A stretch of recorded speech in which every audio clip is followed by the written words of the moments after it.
है रोशनी का कारवां. This podcast is brought to you by Score Foundation.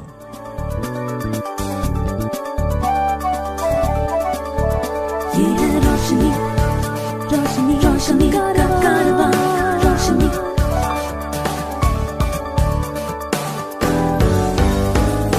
Eyeway, ये है रोशनी का कारवां. Hi, my name is George Abraham and welcome to Eyeway Conversations. My guest today is Thanya Nathan from Kannur. She happens to be the first blind woman who is actually qualified to be a judge. Welcome, Thanya. And thank you for having me. So, Tanya, where did the idea of getting into law and becoming judge come from? Basically, the idea of becoming a judge came to my mind uh, only after enrolling myself as an advocate. Because up till then, there was no provision for a visually impaired person to write the judicial service exam. Since August 2024, I'm practicing. And in 2025, the Honorable Supreme Court was pleased to hold that visually impaired people are entitled to get into judicial services. So that verdict, it really gave me a confidence, and I applied for the Kerala Judicial Service exam. I appeared for the exam, and yes, I'm here. When you say you wrote the Kerala Judicial exam, um, this you wrote with using technology or you had a scribe? How did you prepare for it? So a scribe was appointed. So they would read the question and I dictated the answers. And if I talk about the preparation, I did self studies because if I had to take coaching, then I would have to leave my practice, leave the courtroom. And being an advocate, I was not ready for that because, after all, it's all about the practical application of law in the bar, in the bench. You will have to apply the provisions. So you must be somewhat aware of the procedures, courtroom procedures. So what I decided is to do both practice and preparation simultaneously. So you've just cleared your exam and secured the first position in your group. Now, what are the next steps before you actually sit in the court and listen to cases? I'm sure there are some training programs and so on that you have to go through. So, what are your next steps? My appointment is under process, and after that, there will be a 1 year training. It's conducted by the Judicial Academy, Aluva. So there, it's a transition phase that a normal, I mean, civilian will be converted into a judge in that training. How has the judicial community and the legal fraternity kind of responded to the news that a blind woman is going to join as a judge? I have got a very positive response from the bar as well as from the bench. A lot of advocates, they call me, congratulate me, and they all are like happy that a revolution has happened in the judiciary. And when I go to the judges' chambers and all, they all have wholeheartedly congratulated me and welcomed me to the system. You know, in these courts and in fact in the legal space, there is a lot of written material. People are, pen and paper and typed material is passed around and notes are taken in. So, how would you be welcomed and how would you be kind of facing up to, there are files, there are papers. How will you be coping, or is the system kind of going electronic? So if I talk about Kerala, Yeah. since last year, the courts have been turning into digital courts. Right. So what will basically happen is for reading the files and all, nowadays we file the cases in a typed format, it will be there. And what I can do is that I can get a scanned copy and read it with the assistive technology. Right. And the government, for every judge, there will be a assistant, personal assistant. Right. So I can make use of that person's assistance as well to read the document in case if it is like not readable. And if you are talking about taking notes in the court, so initially what used to happen is that when take while taking evidence and all, the judge used to write it, the question and the answer. They have to write each and everything. But nowadays, what is happening is that they are using voice to text typing. That the judge will record, I mean, they will give it in their voice and it will come into the screen, and the stenographer they could correct if there is any mistake. So you have the option of just dictating whatever you need to say. Yes, not only me, nowadays every advocate is, sorry, every judge is using the same.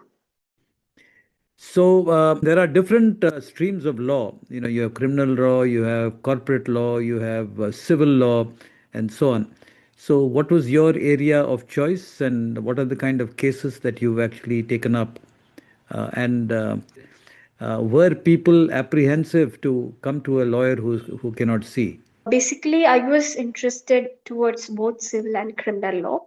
Yeah, And in my office where I practice, there we had both civil and criminal, motor accident and family matters, all yeah, these kind of cases. yeah. So it provided me ample of opportunity to explore all these area of law.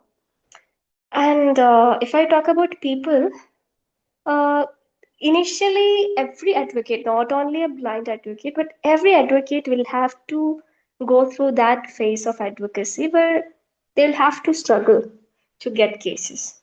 So, still, I was approached by people. People used to call me for taking legal opinions. And within the network itself, I was able to solve their problems. If you know of anyone with vision impairment who needs guidance in living life with blindness, please share the Eyeway National Helpline number 8800 The number is 8800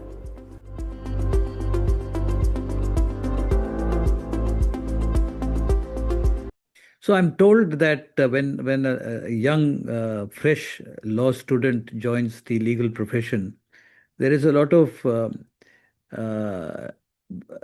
legwork that the person has to do in terms of writing, in terms of drafting, and then Yes. correcting, and so on. So what has been your experience?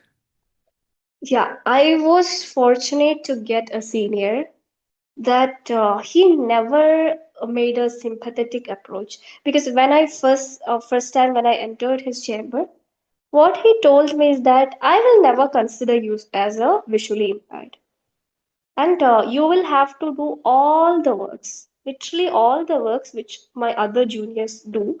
You will have to go to the court, deal with the cases, manage files, interact with clients, everything. And at any stage, if I feel that you are facing some struggle, I will be there with you. But I will never allow you to sit in a side and not work. So you will have to do everything.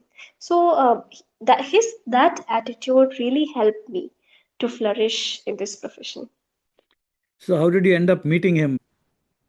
Actually, my mom's friend, she's an advocate, Yeah. Advocate Sindhu. So she recommended this my senior. His name is Advocate Sunil Kumar KG. So this Advocate Sindhu, since she stopped practice, she suggested that you should practice with him. He's very knowledgeable person. So yes, it was like that. So he would be a good mentor for you. Of course, yes, he is. At what stage were you introduced to technologies like screen reading softwares and so on? I started using this screen reading technology for my personal studies since my LLB time. From the first year of college itself, I started making use of that because up till 12th, we were provided with the audiobooks from the schools itself. So I never felt the need of using this screen readers because everything I was getting, all the textbooks, every resources was getting in audio format till then.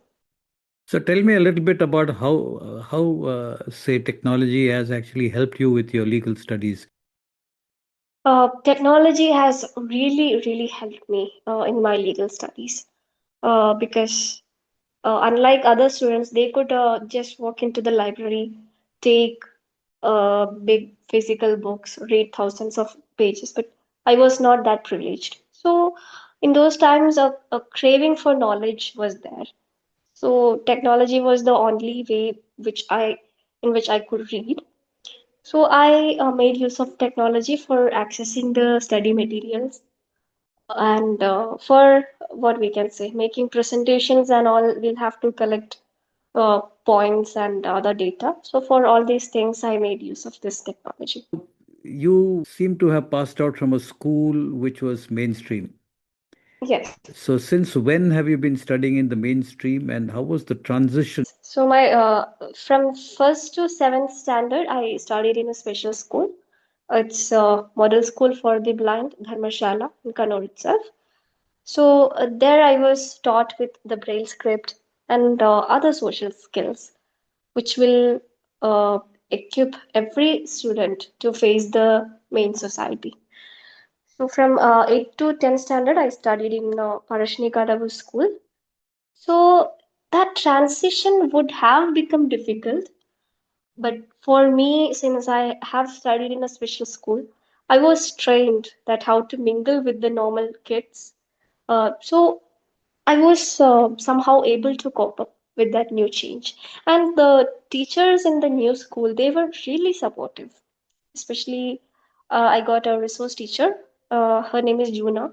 So, what she did that she gave me special attention in math because unlike other subjects, math is a bit difficult for a visually impaired student because it's more visual elements are there in math.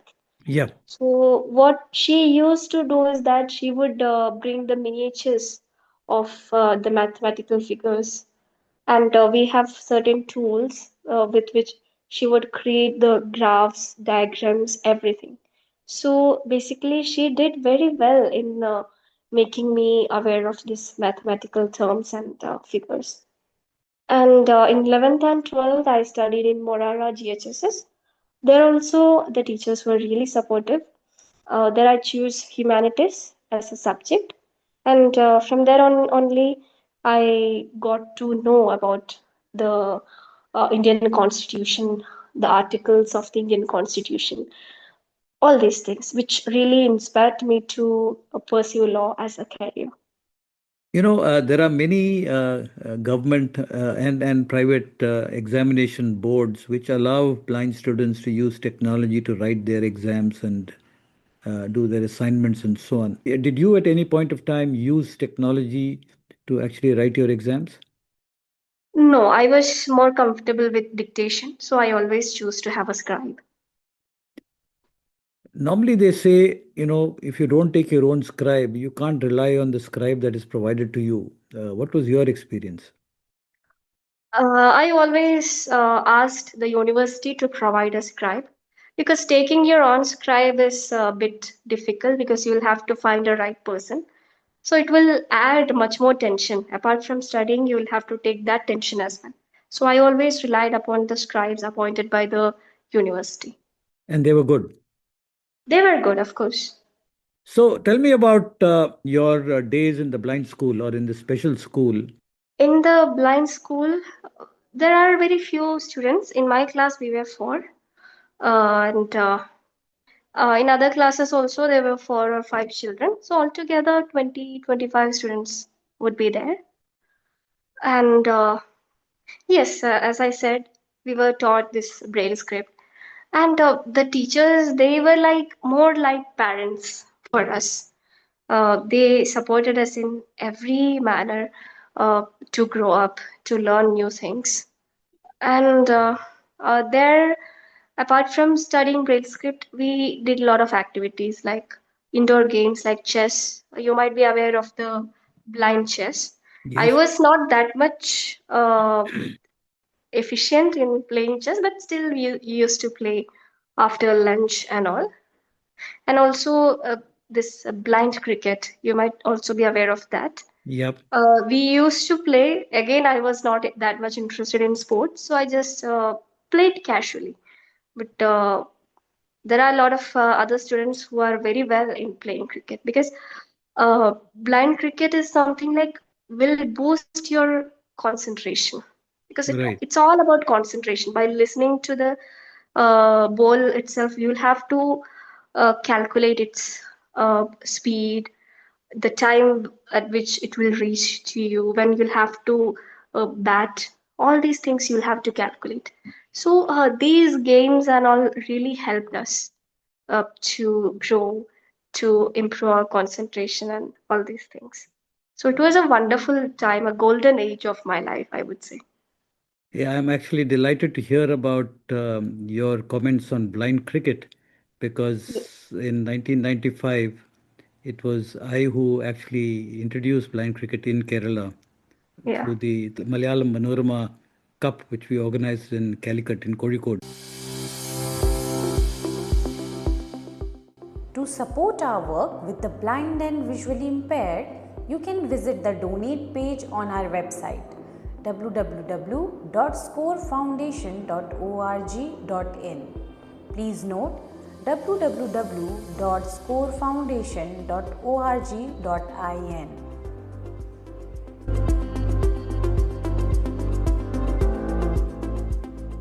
When you went into the mainstream school, one of the problems that a lot of blind people face is to build relationships with your classmates. Yeah. What has been your experience? So basically, my character is that I don't keep a large friend circle. I'm very selective in making friends. So, because of this reason, I have a very few friends, whether it's in the school or in college, two, three friends, you can say. So for me, it went like that.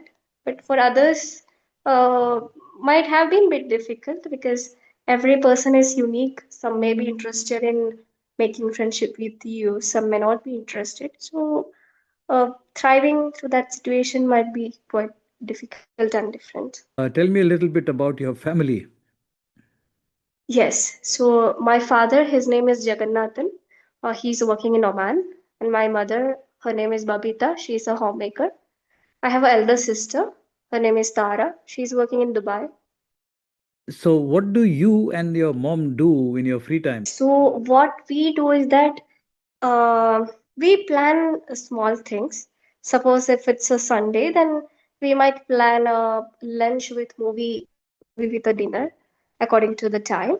And if I have some 2 3 days of free time, we might plan small travels. What are the kind of places you like to travel to? Mainly, uh, what we do is like visit temples because in Kerala there are so many wonderful temples. So we go there or some other places. So yeah. As an advocate, I'm sure you said you were traveling to the court often, and you were also probably other there would be other areas where you had to visit to collect information or meet people and so on. Yeah. So, do you travel alone, or you have somebody who goes with you, or you confident with you and your cane and you manage? No, actually, to the office and all, my mother would assist me. Yeah. And there I have my clerks, so they will come with me to the court or other places. So at home, I'm comfortable. I can do everything just like others. So, are you also involved with cooking? No, cooking basically, I'm not interested. Not your cup of tea. Not my cup of tea. Now that you are going to be a judge and you are part of the Kerala judicial system, Yes, this would mean that you could be posted anywhere in Kerala.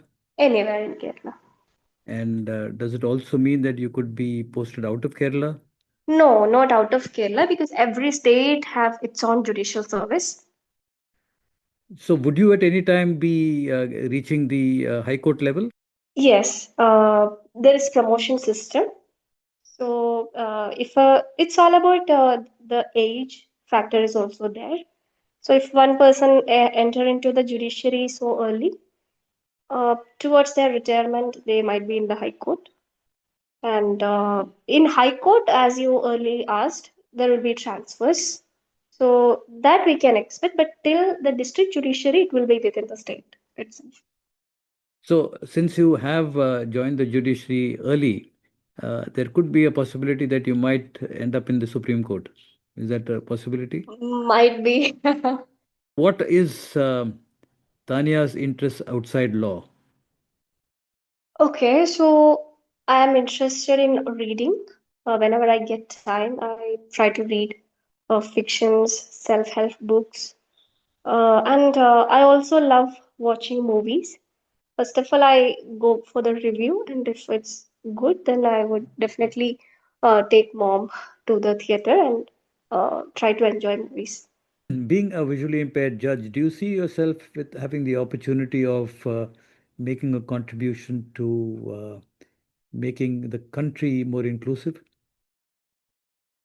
Uh, yes, of course, because if a person, a visually impaired person, is within the system, especially the judicial system, that itself means a change, because now the system is ready for change. Till now, it was not happening, and from now onwards, it has accepted a change. That itself is a revolution. And I'm quite sure that I'll try my level best for enhancing the inclusivity and accessibility. There's something that lawyers or judges often use, suo moto, as a term. Yeah. Do you see opportunities for you to make suo moto calls on issues of access and issues of inclusion? In higher judiciary, like in high courts and all, this suo moto jurisdiction is available with the judge. So if at anyhow I raise myself to that level, then of course. So you have a few years to go for that. Okay. Yeah. Having cracked the judicial exam now, is there something that you would like to tell the listeners who might also aspire and dream of one day, following your tracks? What I would say is that the path is not at all easy, first of all.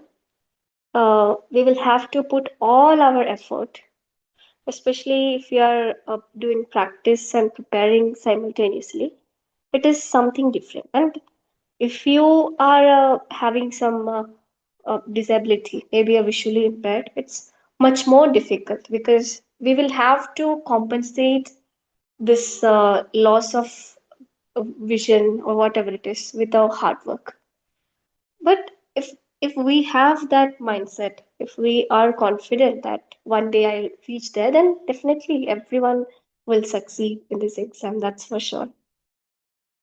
So, in other words, you're saying if you have the discipline and the penchant to work hard, success is quite accessible. Yes, absolutely. Excellent, Tanya. Very, very happy to have spoken with you. And you're at the beginning of a wonderful career, and wish you the very best. May God go with you and let you meet and conquer new heights. Thank you. Thank you so much. Eyeway, ये है रोशनी का कारवां. This podcast was brought to you by Score Foundation.